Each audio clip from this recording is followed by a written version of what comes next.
Kakain na!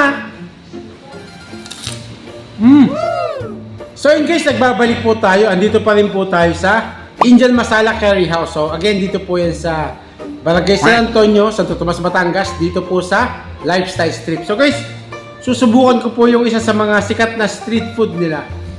So first time ko makakatikim ito, ang panipuri. Yan guys.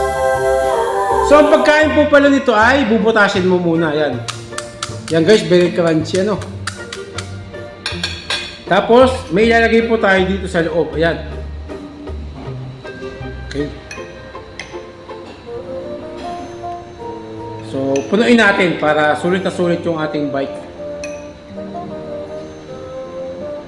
Yan.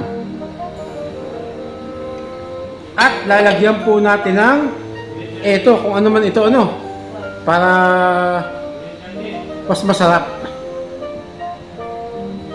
Yan guys. So eto na. Kakain na.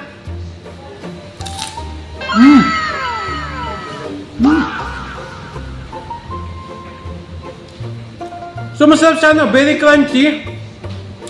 Then yung palaman niya napakalambot. So yun guys, potato sa at saka black chana. So ito po yung pang sauce niya, yung panipuri water. So complementary yung ano niya, yung lasa, no? Masarap po. So ang ating rating dito sa ating panipuri ay 9 out of 10. So again guys, dito lang po ito sa Indian Masala Curry House.